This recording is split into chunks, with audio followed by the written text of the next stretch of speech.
헌법재판소가 헬로윈 참사 부실 대응 논란으로 탄핵 소추된 이상민 행안부 장관에 대해 재판관 전원일치 의견으로 기각을 결정했습니다. 이 장관은 업무에 복귀했습니다. 대북 송금 사건에 연루된 혐의를 받는 이화영 전 경기부지사가 법정에서 배우자와 고성을 주고받으며 의견 대립을 보였습니다. 이 전 부지사는 배우자가 법원에 변호인단 해임 신청을 제출한 것에 대해 자신의 의사가 아니라고 했고 배우자는 반발했습니다.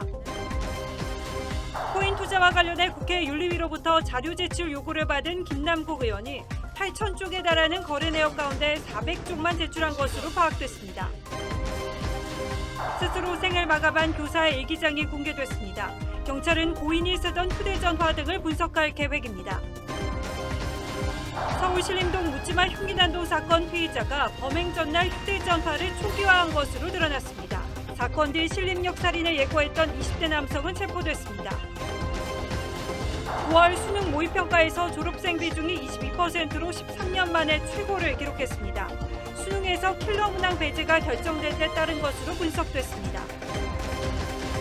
판다 세자매 인기에 관련 영상 구독자가 100만 명을 넘어섰습니다.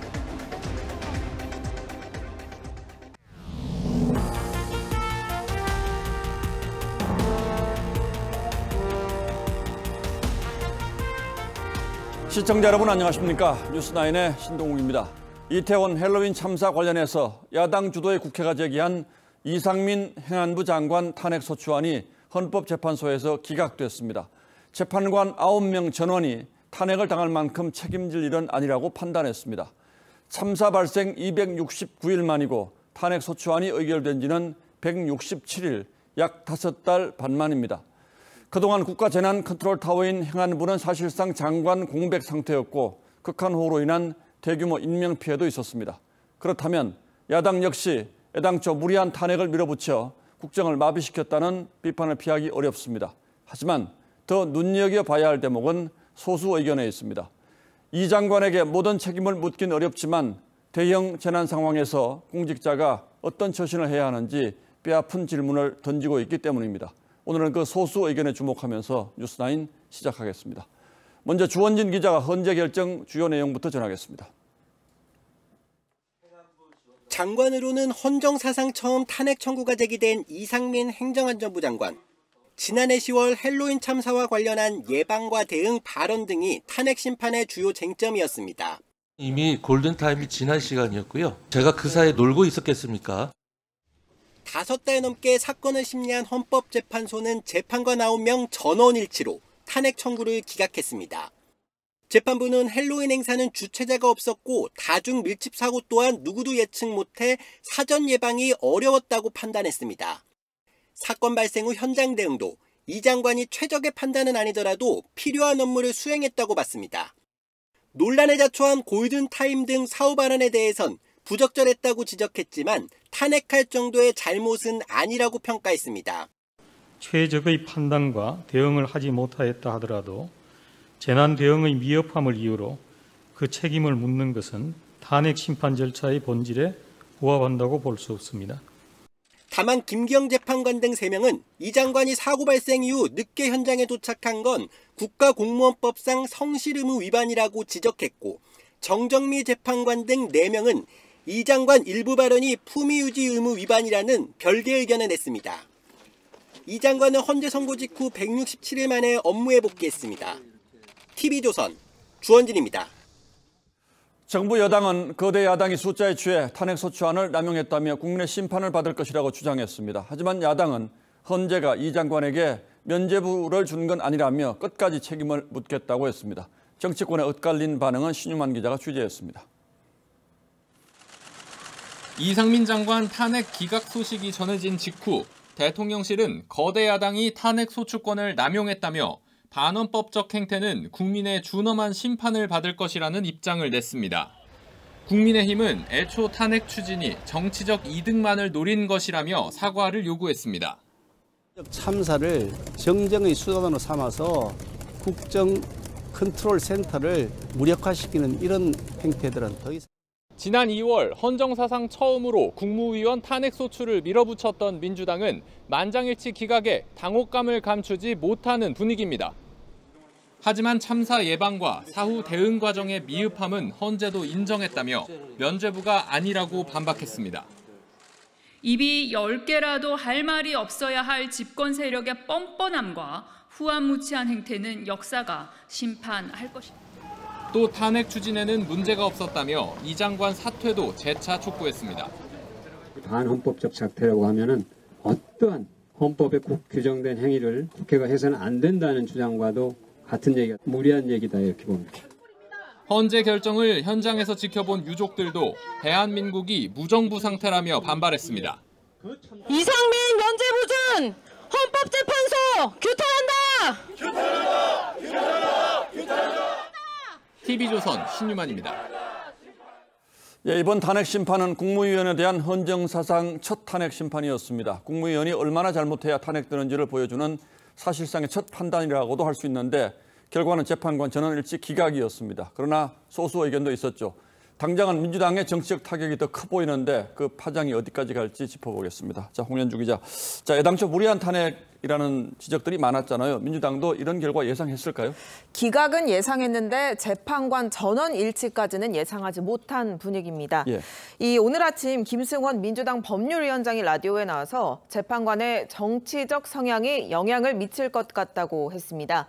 김 위원장 말대로 현재 헌재 재판관의 성향은 중도 보수 5명, 진보 4명으로 분류됩니다. 예. 다시 말해 야당 성향 재판관 4명도 기각 결정을 내린 건데 수적 우위를 앞세운 민주당의 탄핵 추진이 무리했다는 점이 확인된 결정이다라는 해석이 많습니다. 예, 그렇죠. 탄핵당할 정도는 아니지만 이상민 장관에게도 적지 않은 책임이 있다 이런 부분도 있죠. 어떤 부분입니까? 네, 크게 두 가지입니다. 이상민 장관이 국가공무원법상 성실 의무와 품위 유지를 의무를 각각 위반했다는 지적입니다. 김기영 재판관 등 4명은 참사 당일 이 장관의 상황 파악이 미흡했고 현장 도착에 85분에서 105분이나 걸렸던 점은 국민적 신뢰를 손상시켰다고 꼬집었습니다. 또 사고 직후 이 장관이 경찰이나 소방을 미리 배치해 해결할 수 있었던 문제는 아니었다거나 이미 골든타임이 지났다는 발언도 문제가 됐습니다. 정정미 재판관을 포함한 4명의 재판관은 이 장관의 발언은 책임을 회피하는 데 연연하는 것으로 보일 수 있고 참사 피해자와 유족, 국민들에게 커다란 실망감을 안겨줬다고 질책했습니다. 예, 조금 전 화면에서도 보니까 이상민 장관이 곧바로 수해 현장으로 간 것 같더군요. 예, 그렇습니다. 지난 2월 8일 탄핵소추안이 의결됐으니까 167일 만에 복귀입니다. 예. 첫 일정은 충남 청양의 호우 피해 복구 현장 방문이었습니다. 이 장관은 지난 6개월간 더 안전한 대한민국을 만들기 위해 어떤 마음과 자세를 가져야 할지 고심했다면서 천재지변에 대한 재난관리 체계와 대응 방식을 근본적으로 바꾸겠다고 했습니다. 현재 이 장관은 세종청사에서 재난 관련 보고를 받고 있는데 윤석열 대통령이 이 장관과 통화를 했다고 합니다. 이 통화에서 윤 대통령은 재난 대응 시스템 개선에 있어 민간의 역할에 대해 당부했다고 합니다. 예, 민주당으로서는 당연히 수차로 밀어붙인 후폭풍 이게 걱정이 되겠죠. 그렇습니다. 우선 168석을 앞세운 이 입법 폭주의 동력이 떨어질 수밖에 없을 것 같습니다. 특히 민주당이 단독 처리를 예고한 노란봉투법과 방송법 추진에 속도 조절 가능성이 있습니다. 야당은 이동관 특보가 방통위원장에 지명될 경우 이 청문회 직후 바로 탄핵을 하겠다는 의지가 강한 것으로 알려졌는데 국정 방해라는 비판도 만만치 않은 상황이라서 이 실제 탄핵 카드를 또다시 꺼내들 수 있을지는 미지수입니다. 예, 적어도 앞으로는 숫자로 밀어붙이면 모든 게 된다 이런 생각만이라도 좀 접었으면 좋겠습니다. 예, 홍현주 기자 잘 들었습니다.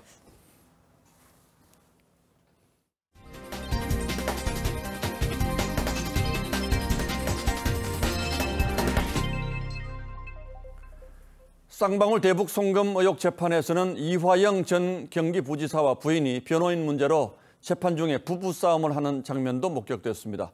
최근 이 전 부지사가 진술을 번복하자 부인이 일방적으로 변호사를 해임했는데 권영석 기자의 설명을 자세히 들어보시면 이 부부싸움이 이번 재판에서 어떤 의미를 가지는지 짐작하실 것 같습니다. 이화영 전 부지사 측이 지난 재판에서 김성태 쌍방울 회장에게 이재명 대표 방북 추진을 도와달라고 했다고 인정한 뒤 일주일 만에 열린 쌍방울 대북 송금 의혹 재판. 이 전 부지사가 고립돼 사실과 다른 진술을 한다고 주장하는 이 전 부지사의 부인 A씨도 재판정에 나왔습니다. 저는 모르겠어요. 왜 저 사람이 저렇게 됐는지 모르겠습니다. A씨는 법원에 이 전 부지사 변호인 해임 신고서까지 제출했는데 법정에선 이를 놓고 부부 사이 한바탕 언쟁이 불거졌습니다. 이 전 부지사는 집사람이 오해하는 것 같다, 내 의사가 아니다라며 해임서 제출은 부인 A씨의 단독 행동임을 시사했습니다. 그러자 방청석에 있던 A씨가 당신 그렇게 얘기하면 안 된다, 정신 차리라라고 소리쳤습니다. 결국 재판부가 나서 말렸고 A씨는 다시 발언 기회를 얻어 검찰에 회유당하고 있는 걸 왜 모르냐, 이재명 대표 관련 진술을 왜 번복하냐며 이 전 부지사를 나무랐습니다. 이 전 부지사는 부인이 말하는 동안 내내 다른 곳을 쳐다봤습니다. 재판부는 원래 이 전 부지사의 검찰 조서 관련 직접 진술을 들으려 증인 채택 여부를 결정하려 했지만 변호사가 불출석해 다음 재판으로 미뤘습니다. TV조선 권영석입니다. 민주당과 이화영 전 부지사 부인의 주장은 검찰이 감옥 살해에 지친 이 전 부지사를 회유해서 진술을 번복시켰다는 겁니다. 그러면서 특히 친명계 의원과 지지자를 중심으로 이 전 부지사를 응원하는 움직임이 커지고 있습니다. 검찰은 하지만 이런 움직임이 재판에 영향을 줄 수 있다며 불편해하고 있습니다. 황민지 기자가 보도합니다. 야권 성향 인터넷 커뮤니티에서 빠르게 번지는 글입니다. 힘내라 이화영 제목 밑에는 수감 중인 이 전 부지사에게 편지를 보낼 수 있는 주소와 영치금 계좌가 적혔습니다. 영치금이 밀려들면서 한도액 300만 원은 이미 다 찼습니다. 앞서 민주당 의원 4명은 이 전 부지사를 수사 중인 수원지검을 항의 방문했습니다. 이재명 대표를 끼워넣기 위해 혈안이 돼 있으며 이 전 부지사에게도 허위 진술을 회유, 압박하고 있다고 합니다. 이재명 대표 최측근인 한수도권 의원이 이 전 부지사 측을 만나 당이 열심히 돕겠다고 했는데 이후부터 당 차원의 대응이 조직적으로 이뤄지는 모양새입니다. 법조계에선 민주당의 이런 움직임은 이 전 부지사를 회유하려는 정황으로 비춰질 수 있다는 우려가 나옵니다. 검찰도 재판에서 외부 세력에 의한 재판 독립성 훼손이 심각히 우려된다고 지적했습니다. 안민석 의원 등은 이 전 부지사 특별 면회를 신청했지만 모두 불허됐습니다. 교정당국 관계자는 이 전 부지사 심리 상태 등 여러 요소를 감안했다고 밝혔습니다. TV조선 황민지입니다. 국회 윤리자문위가 김남국 의원의 제명을 권고한 결정적인 이유 가운데 하나가 김 의원의 불성실한 소명 태도였습니다. 저희 취재로는 거래 내역 8,000쪽 가운데 400쪽, 그러니까 5%만 제출을 한 것으로 확인됐습니다. 하지만 김 의원은 자신의 SNS에는 모든 기록을 제출했다고 변명하기도 했죠. 최민식 기자의 단독 보도입니다. 무소속 김남국 의원이 지난달 30일 SNS에 올린 글입니다. 전체 가상자산 거래 내역을 국회 윤리심사자문위에 제출했다며 투명하게 모두 다 신고했다고 했습니다. 하지만 김 의원이 제출한 거래 내역은 전체 분량의 약 5%에 불과한 것으로 알려졌습니다.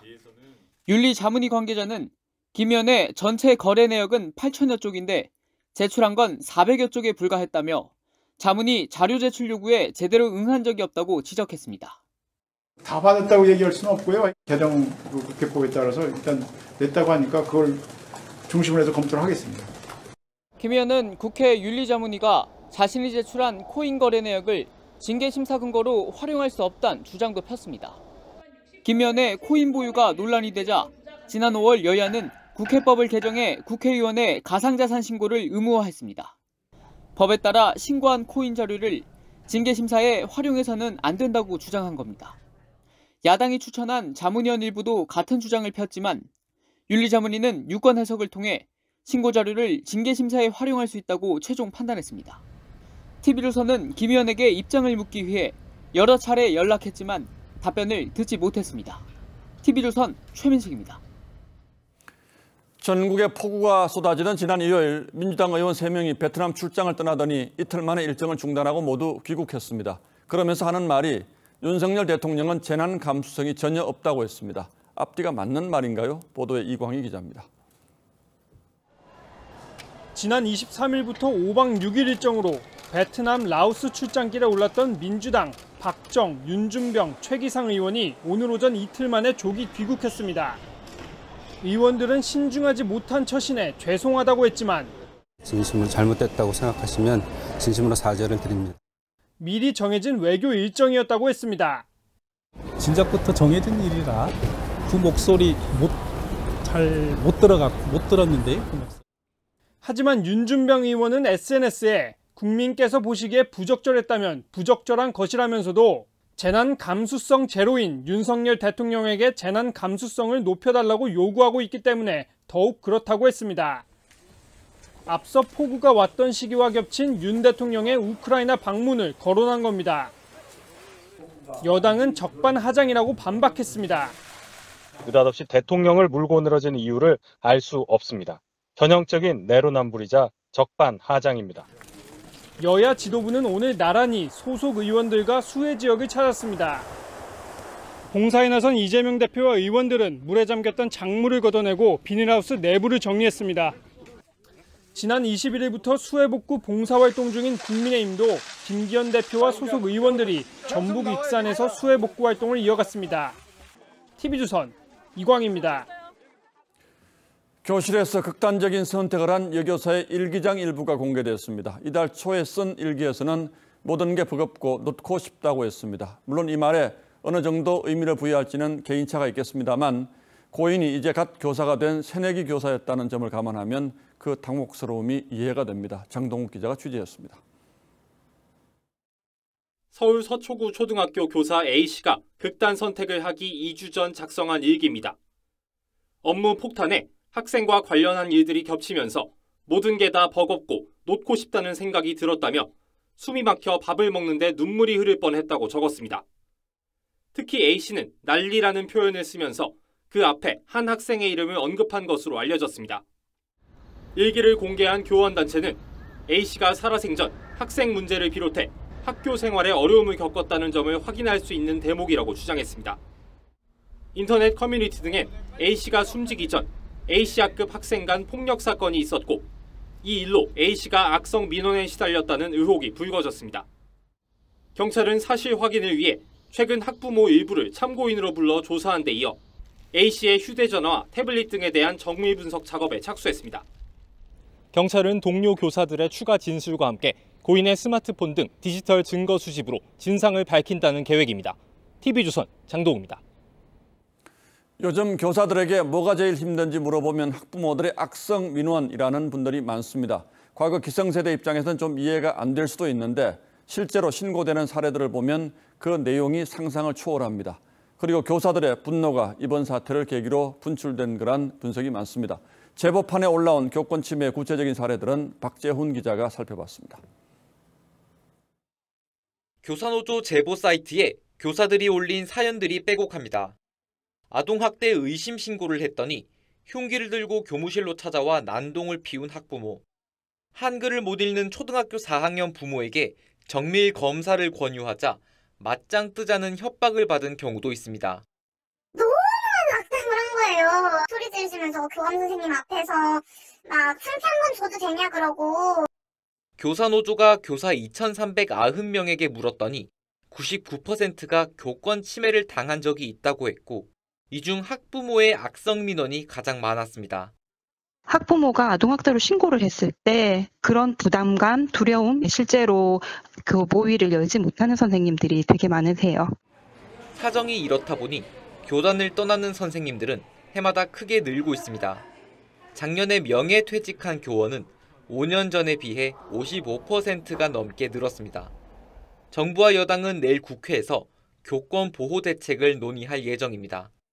TV조선 박재훈입니다. 수능 전 마지막으로 치러지는 9월 모의평가에 N수생, 즉 졸업생 응시자가 역대급으로 몰렸습니다.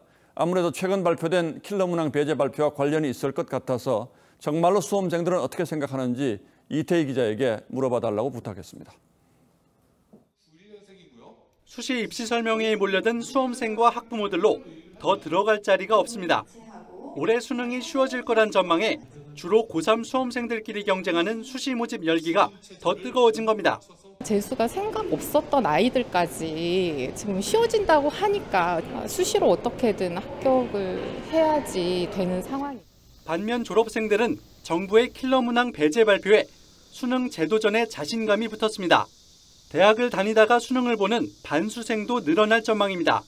전에는 공부해도 안 됐었는데 이번엔 할 수 있지 않을까. 이런 분위기는 오는 9월 6일 마지막 모의평가로 이어지고 있습니다. 총 지원자 47만 5천 명 중 졸업생이 10만 4천 명으로 21.9%를 차지합니다. 통계 작성 이래 역대 최고치입니다. 의대 열풍에 이과 재수생이 늘어날 거란 분석도 나옵니다. 의대 선호 현상, 반도체 학과에 대해서 정부의 어떤 집중 육성 정책 이런 것들이 종합적으로 학과의 재수생들이 많이 늘었다. 올 수능에선 졸업생 비중이 35%까지 올라갈 거란 예측도 나오고 있습니다. TV조선 이태희입니다. 서울 신림동에서 흉기 난동을 벌인 30대 피의자가 범행 하루 전 휴대전화를 초기화한 것으로 파악됐습니다. 이 살해 방법 등을 검색한 걸 숨기려 한 것으로 보이는데요. 계획 범행 정황이 속속 드러나고 있습니다. 한지은 기자의 보도입니다. 서울 신림동 흉기 난동 사건의 피의자 조모 씨. 21일 체포 직후 조 씨는 남들도 불행하게 만들고 싶었다고 경찰에 진술했습니다. 하지만 범행 이유를 두고 줄곧 말을 바꿨습니다. 예전부터 너무 안 좋은 상황에 있었고, 저는 그냥 쓸모없는 사람이죠. 할머니가 왜 그렇게 사냐고 꾸짖어 화가 났다며 우발적 범행이라고 주장하기도 했습니다. 그런데 경찰 조사 결과 조 씨의 계획 범행 정황이 드러났습니다. 범행 전 휴대전화와 PC 등을 통해 살해 방법과 급소를 검색하는 등 치밀하게 범행을 계획한 것으로 경찰은 보고 있습니다. 실제 조 씨는 23일 택시에서 내리자마자 20, 30대 남성 4명의 목과 얼굴을 잔인하게 공격했습니다. 경찰 수사망을 피하기 위해 증거를 은폐하려 한 사실도 확인됐습니다. 조 씨는 PC 본체를 둔기로 부수고 범행 하루 전 휴대전화를 초기화했습니다. 경찰은 조 씨에 대한 사이코패스 검사를 진행하려 했지만 조 씨가 반대해 이루어지지 않았습니다. 사이코패스 평가는 하는 걸로 끝나는 게 아니고 사이코패스를 수사 면담을 해야 되는. 경찰은 조 씨 휴대전화 분석 등을 토대로 계획범죄였음을 입증한 뒤 28일쯤 검찰에 송치할 예정입니다. 조 씨에 대한 신상 공개 여부는 내일 결정됩니다. TV조선 한지은입니다. 신림동 사건 발생 뒤 모방범죄 우려가 커지는데요. 이 인터넷에 서울 신림역에서 여성들을 살해하겠다는 협박글이 올랐습니다. 흉기까지 주문했다고 주장해서 시민 불안을 키웠고 놀란 시민들의 오인 신고도 이어졌는데요. 용의자가 붙잡혔습니다. 윤서아 기자입니다. 한 인터넷 커뮤니티에 올라온 게시물입니다. 26일 신림역에서 여성 20명을 살해하겠다고 예고하며 흉기를 구매했다는 인증샷까지 올렸습니다. 경찰은 IP 주소 등을 추적해 용의자 확보에 나섰고 글을 올린 지 11시간 만에 20대 용의자 A씨를 붙잡았습니다. 경찰 관계자는 A씨 체포 영장을 발부받으려는 과정에서 A씨가 112에 전화를 걸어 자수 의사를 밝혔다고 전했습니다. 시간과 장소를 특정한 살인 예고글이 올라온 뒤 신림역 인근에서 흉기 난동이 있다는 신고가 잇따라 접수돼 순찰차 15대와 강력팀이 출동했습니다. 신림역 살인 사건이 발생한 곳에서 140여 미터 떨어진 관악구 복린교입니다. 어젯밤 11시 이곳에서 또다시 흉기 난동이 일어났다는 신고에 경찰이 출동했지만 오인 신고였습니다. 소방차랑 경찰차랑 이렇게 많이 와 있었는데 경찰이 집집마다 확인하고 있는 중이더라고요. A씨는 경찰에 신림동 흉기 살해 사건과 관련된 인터넷 댓글을 보고 여성들에게 화가 나 그랬다고 진술한 것으로 알려졌습니다. 경찰은 A씨를 협박 등의 혐의로 입건하고 구속영장 신청을 검토 중입니다. TV조선 윤서아입니다. 조국 전 장관이 교육부에 서울대 교수직 파면 처분을 취소해달라는 소청 심사를 청구한 것으로 파악됐습니다. 조 전 장관은 이틀 전만 해도 입시 비리 의혹과 관련해서 잘못이 있었다며 유감을 표했죠. 또 잘 아시다시피 딸 조민 씨는 대학교와 의전원 입학 취소 소송을 포기했고 아들 역시 대학원 석사 학위를 반납하기로 했습니다. 조 전 장관의 불복에는 어떤 배경이 있는지 정민진 기자가 짚어봤습니다. 이틀 전 조국 전 법무부 장관 부부가 언론에 배포한 입장문입니다.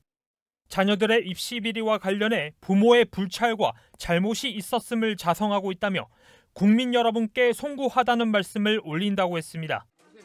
하지만 공개 사과한 지 하루 만인 어제 조국 전 장관은 서울대 교수직 파면 결정에 불복해 교육부에 소청심사 청구서를 제출했습니다.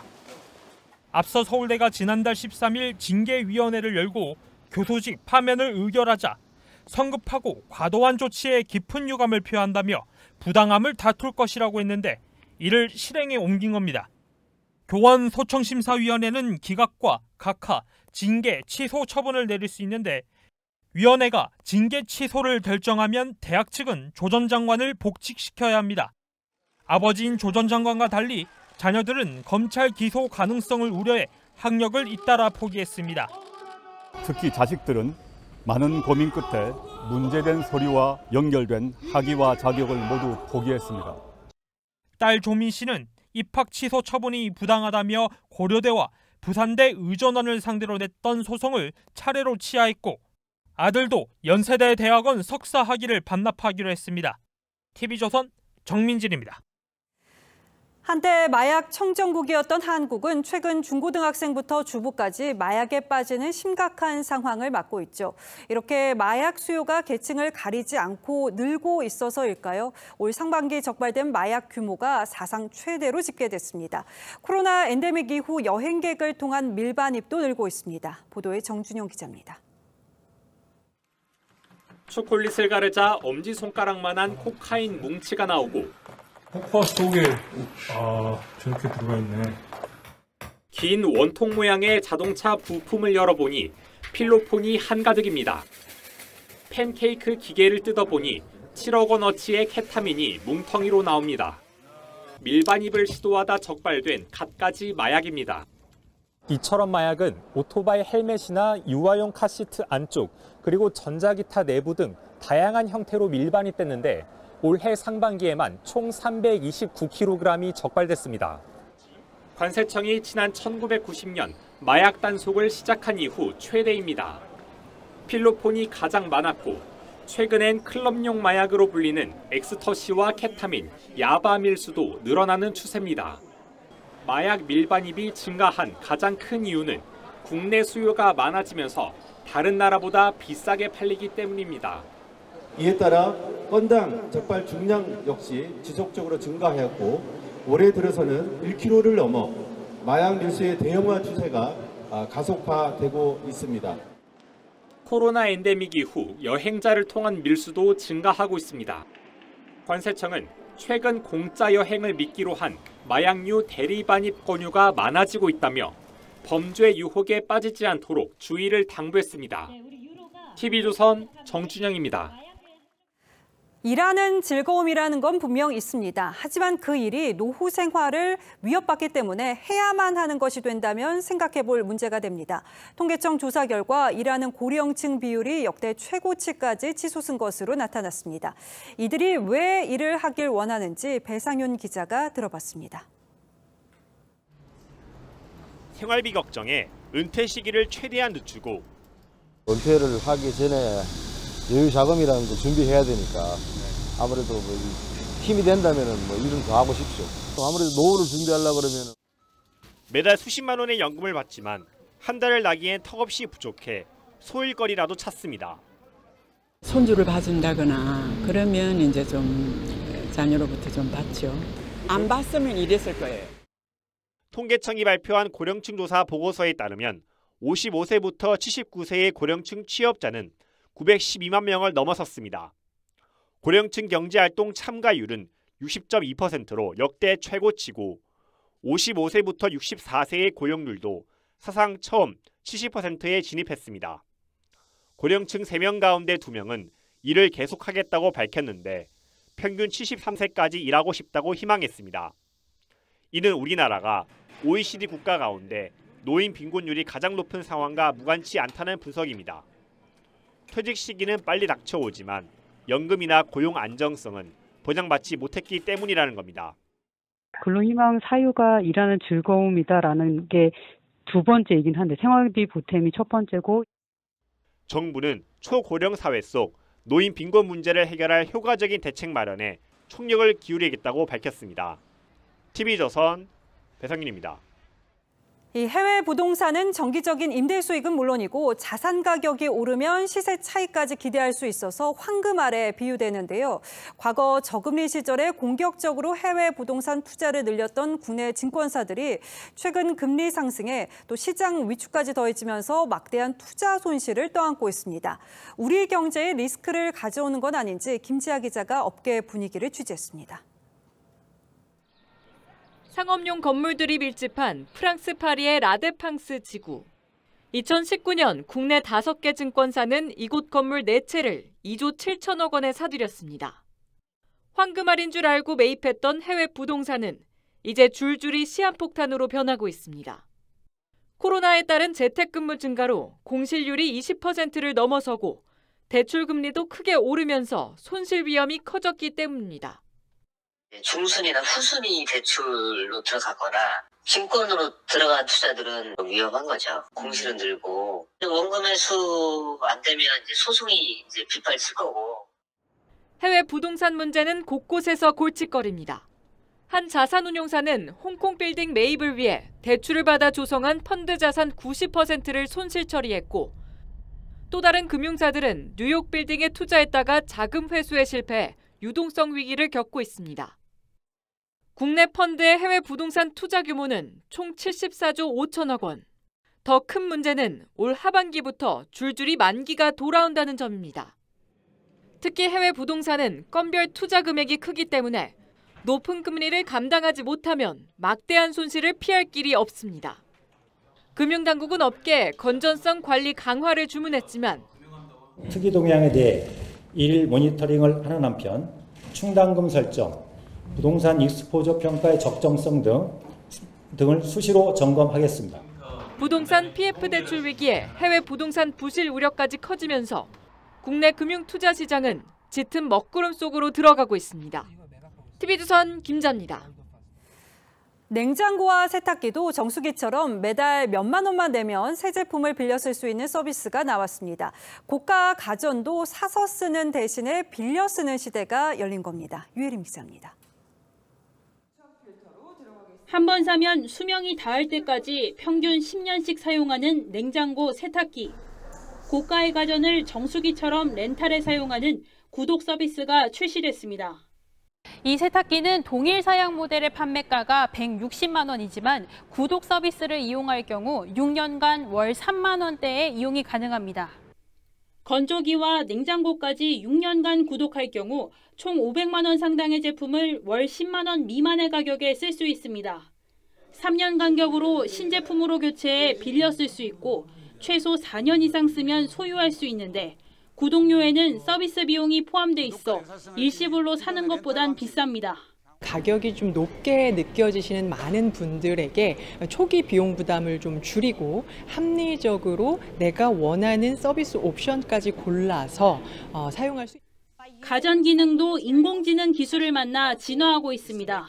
오븐은 음식을 인식해 자동으로 최적 코스로 조리하고 청소기는 카페트와 장판을 구분해 흡입 강도를 조절합니다. 새로운 첨단 기술을 보다 결합시킴으로써 소비자들의 소비 욕구와 후생을 증가시킬 수 있는 형태로 진화해가는 것으로 판단됩니다. 빠르게 변화하는 소비 심리를 잡기 위한 다양한 서비스와 기술들이 고객들의 마음을 사로잡고 있습니다. TV조선 유혜림입니다. 얼마 전 판다 쌍둥이가 태어났죠. 이 덕분에 중국에서 온 판다 가족은 5마리가 됐는데요. 이들의 일상을 담은 영상의 구독자가 100만 명을 넘어서 판다의 높은 인기를 체감케 했습니다. 지선우 기자가 판다를 만났습니다. 사육사에게 놀아달라는 듯 귀찮게 구는 판다 푸바오. 사육사가 관심을 주지 않자 옆에 앉아서 마치 사람처럼 팔짱을 낍니다. 판다 할배와 팔짱 데이트라는 짧은 유튜브 영상인데 조회수 1,900만 회를 넘었습니다. 사육사의 다리에 매달린 푸바오를 찍은 영상도 조회수 1,500만 회를 기록했습니다. 동물원에는 평일 무더위 속에도 판다를 직접 보러 온 관광객들이 몰렸습니다. 아이들은 부모님의 어깨 위에 올라서야 겨우 판다를 볼 수 있을 정도입니다. 생각보다 너무 귀여워요. 외모가 너무 귀여운 것 같아요. 얼굴이 되게 동글동글하고 영상보다 더 귀여운 것 같아요. 판다가 중국의 상징적인 동물인 만큼 판다를 구경하러 온 중국인들도 쉽게 볼 수 있습니다. 얼마 전 태어난 쌍둥이 판다를 축하하는 이 수많은 메시지들 사이에는 이렇게 중국어로 된 축하 메시지도 많이 눈에 띕니다.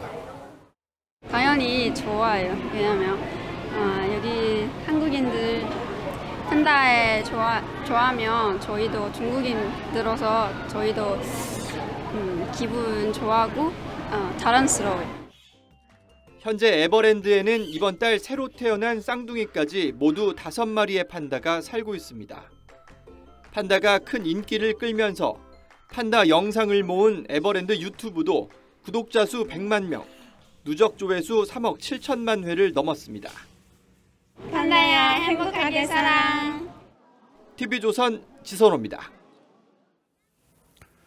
북한이 어젯밤 동해로 단거리 탄도미사일 2발을 발사하며 이틀 만에 또다시 무력 도발을 감행했습니다. 어제 미 해군의 핵추진 잠수함이 제주기지에 입항한 데 따른 반발로 보이는데 최근 들어서는 심야 시간대 도발 빈도가 잦아지고 있습니다. 윤동빈 기자가 취재했습니다. 북한이 단거리 탄도미사일 2발을 발사한 시각은 어젯밤 11시 55분과 자정쯤. 평양 일대에서 발사된 미사일은 약 400km를 날아 동해상에 떨어졌습니다.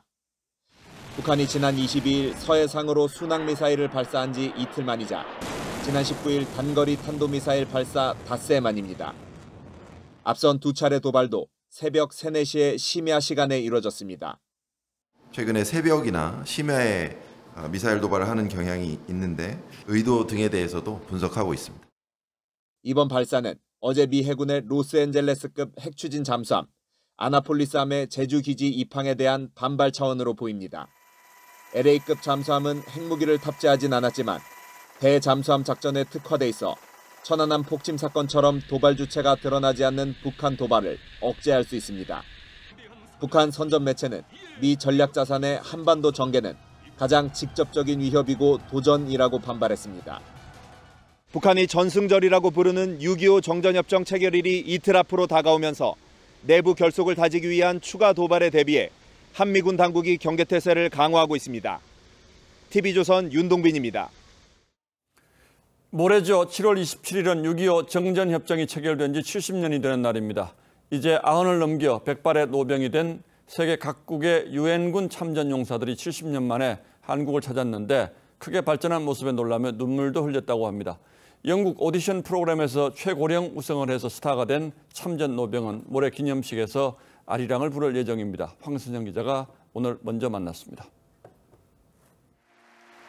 구순을 바라보는 노인이 붉은 군복에 훈장을 달고 노래합니다. 2019년 영국의 노래 경연 프로그램인 브리튼스 갓 탤런트의 최고령 우승자 콜린 태컬입니다. I was the one with all the glory. Did you ever know that you're my hero? 태커리 씨는 19살이던 1950년 9월 6.25 전쟁의 포병으로 참전해 임진강 전투 등을 치르며 2년간 한반도 전역을 누볐습니다. 93살 노병이 돼 70년 만에 처음으로 한국을 찾았는데 유엔 기념공원에 묻힌 전우들을 위해 전장에서 배웠던 아리랑을 부르게 됐습니다. Arirang brings a lot of memories. I was very delighted. So I've learnt it off. I hope I've got the pronunciation correct. 전쟁 당시 부대 일을 돕던 12살 한국인 소년을 찾고 싶다는 윌리엄 워드 씨는 과거로 돌아가도 참전할 거라고 했습니다. If I had it to do again, I'd do it all over again. I'd come over here again. I really would. It's just, it's so different over here. The people are wonderful people. I am so grateful. It's a beautiful country. 윤석열 대통령은 룩셈부르크의 90대 참전 노병을 초대해 직접 감사를 표했습니다. 초원이라는 지역에서 전투한 거로 저희들이 알고 있는데 슬로이키. 윤 대통령은 머나먼 타국에서 자유를 수호하기 위해 희생한 용기를 대한민국 국민이 영원히 잊지 않겠다고 했습니다. TV조선 황선영입니다. 정전 70주년에 맞춰 한국과 프랑스 공군의 첫 연합훈련도 있었습니다. 프랑스의 주력 전투기 라팔이 우리나라에 온 건 이번이 처음이라고 하는데 참전 프랑스군이 안장된 유엔 기념공원 상공에서 추모 비행도 했습니다. 구민성 기자가 그 현장을 다녀왔습니다. 뒷좌석에 한국인 조종사를 태운 프랑스 주력 전투기 라팔이 우리 공군 F-15K를 따라 이륙합니다. 핵탄두 미사일을 장착하고 출격할 수 있는 프랑스의 주력 전투기로 처음 우리나라를 찾았습니다. 편대를 이룬 양국 전투기들은 부산 시내와 해운대를 가로질러 저공 비행합니다. 우리 공군과 프랑스 항공우주군이 오늘 첫 연합훈련을 진행했습니다. 우리나라 KF-16과 프랑스 MRTT 공중급유기는 공중급유 훈련도 실시했습니다. 프랑스 공군의 공중급유기는 공중급유 시 6m 길이의 급유 파이프가 내려온다는 것까지 우리 공군의 공중급유기와 동일하지만 부상자를 후송할 수 있게끔 내부가 개조된 것이 특징입니다. 의료 분야라든지 다른 긴급 구호물자를 수용할 수 있는 다양한 임무 능력을 보다 더 많이 보유하고 있습니다.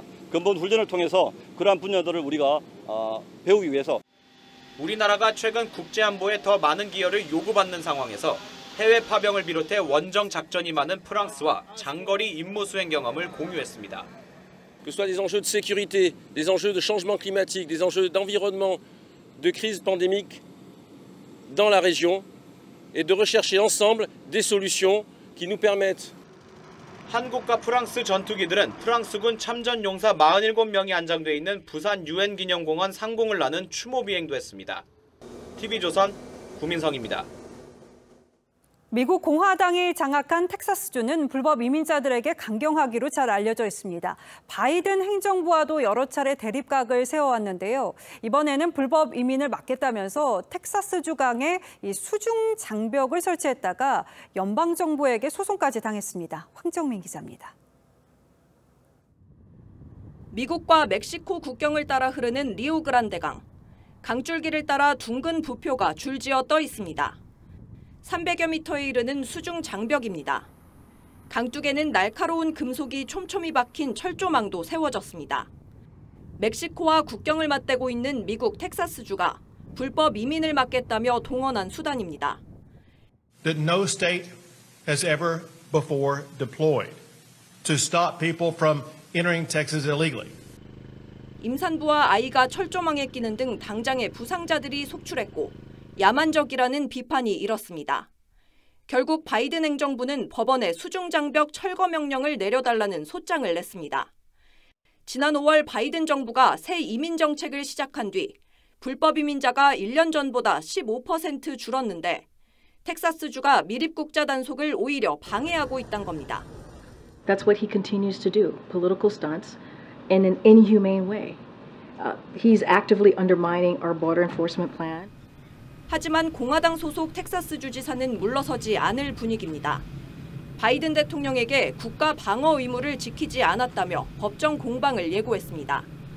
TV조선 황정민입니다. 시진핑 주석의 총애를 받고 초고속 승진을 해온 친강 외교부장이 공식 석상에서 사라져서 불륜설부터 간첩설까지 무성한 소문이 일었습니다. 중국 당국이 한 달 만에 친 부장 면직을 발표하면서 그 자리에 전임인 왕이를 다시 임명했습니다. 상당히 이례적인 상황인데 그 이유는 밝히지 않아서 의문이 커지고 있습니다. 조정린 기자입니다. 지난달 25일 친강 중국 외교부장이 베트남 외교장관과 회담을 갖습니다. 친 부장의 마지막 공개 활동으로 이후 한 달이 지난 지금까지 공식 석상에서 종적을 감췄습니다. 중국 정부는 지난 13일 열린 아세안 외무장관 회의에 앞서 친 부장의 건강에 이상이 생겼다고 했는데 秦刚国务院兼外长因身体原因难以出席此次系列外长会. 이후론 친 부장의 행방을 묻는 질문에 모르쇠로 일관했습니다. 你这个问题我没有可以提供的信息. 친 부장의 부재가 길어지자 홍콩 아나운서와의 불륜설과 간첩설 등 각종 억측이 쏟아졌습니다. 친 부장은 상대를 거세게 몰아붙이는 중국의 전랑 외교를 대표하는 인물로 시진핑 주석의 총애를 받아왔습니다. 2018년 최연소 외교부 부부장에 올랐고 전임자들보다 3년이나 일찍 국무위원에 오르며 초고속 승진을 했습니다. 坚决捍卫国家主权、安全和发展利益. 중국은 오늘에서야 전국인민대표회의에서 친 부장을 면직했습니다. 신임 외교부장엔 왕이 공산당 중앙정치국 위원을 다시 임명했습니다. 외교수장이 하루아침에 사라지는 중국 당조직의 비밀스런 행보에 대중외교 신뢰가 흔들렸다는 지적이 나옵니다. TV조선 조정른입니다. BTS 멤버 정국의 솔로곡 세븐이 미국 빌보드 메인 차트 1위를 기록했습니다. 빌보드는 BTS가 비트즈처럼 그룹과 멤버 개인이 모두 정상에 오른 전 세계 몇 안 되는 가수라고 평가했습니다. 이정민 기자입니다.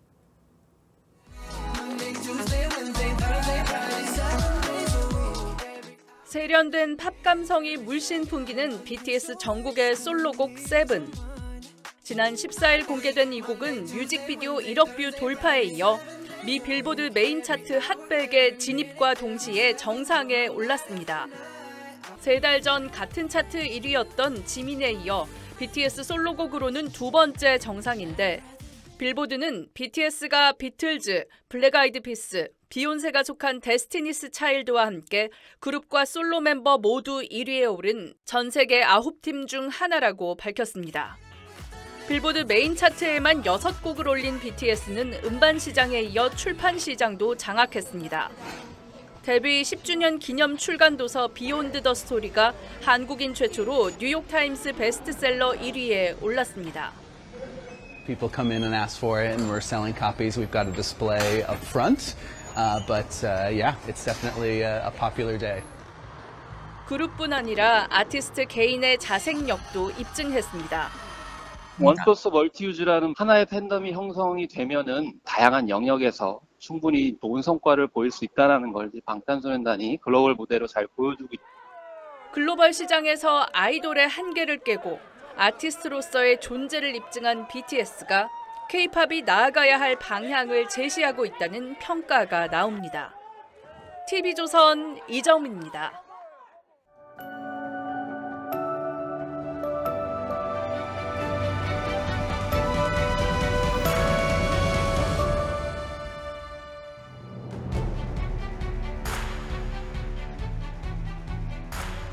나태주 시인은 사범학교 졸업하고 19살의 초등학교 선생님이 됐습니다. 아이들 몽당 연필 깎아주면서 아이들 떼묻고 흙 묻은 발 씻어주면서 그렇게 살다 갈 수만 있다면 시인은 시골 학교를 돌며 43년 세월을 아이들과 함께했습니다. 한때 얻은 장학사 자리도 내던지고 계룡산 마티제 산골학교로 갔죠. 아이들은 그를 할아버지라고 부르며 매달렸습니다. 고향에서 38년 교편을 잡았던 김용택 시인은 아이들과 사는 것이 꼭 연애하는 것 같다고 했습니다.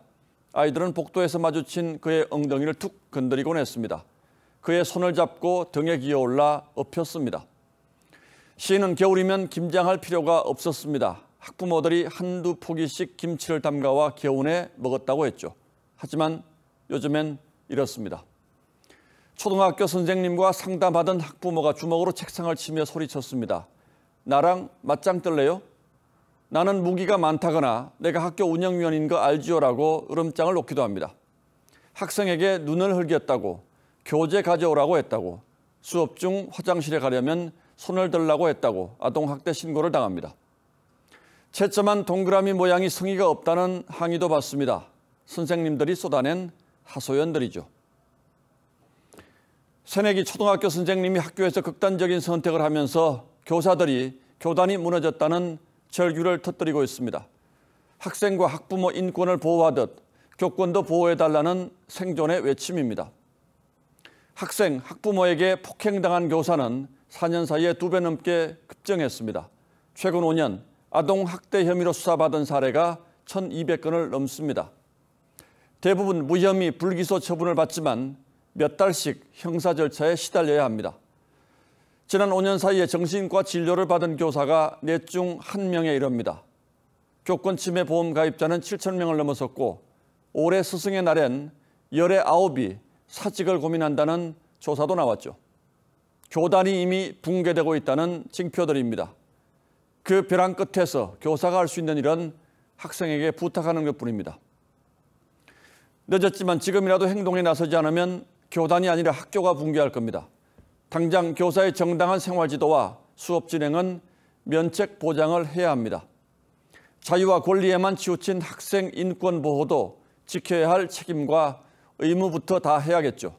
무엇보다 비뚤어진 자식 사랑, 몰상식한 학부모 갑질에 대한 우리 사회의 반성과 성찰이 절실합니다. 시인은 선생하기가 싫을 때가 있다고 했습니다. 그럴 때면 참꽃같이 맑은 잇몸으로 기다리는 아이들이 나를 꽃피운다고 했죠. 그런 교실이 언제쯤 다시 돌아올까요? 7월 25일 앵커의 시선은 벼랑 끝에서 였습니다.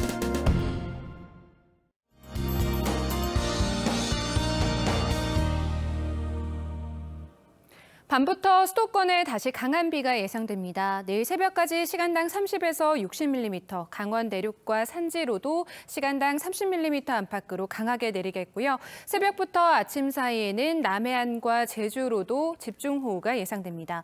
내일까지 수도권에 많게는 80mm 이상, 제주로도 60mm 이상의 비가 내리겠습니다. 내일 아침 비가 그쳐도 우산은 챙기셔야겠습니다. 오전부터 저녁 사이 전국에 돌풍을 동반한 강한 소나기가 쏟아질 수 있겠습니다. 전국 많은 곳에 폭염특보가 발효 중인 가운데 내일도 오늘의 더위가 고스란히 이어지겠는데요. 밤사이 곳곳으로 열대야가 기승이겠고요. 내일 한낮 기온은 서울이 30도, 경주 34도를 보이겠습니다. 금요일까지 소나기가 자주 내리겠습니다. 토요일에는 중부와 전북에, 일요일에는 수도권과 영서에 비가 오겠습니다. 날씨였습니다. 예, 7월 25일 화요일 뉴스9은 여기서 모두 마치겠습니다. 시청해주신 여러분 고맙습니다.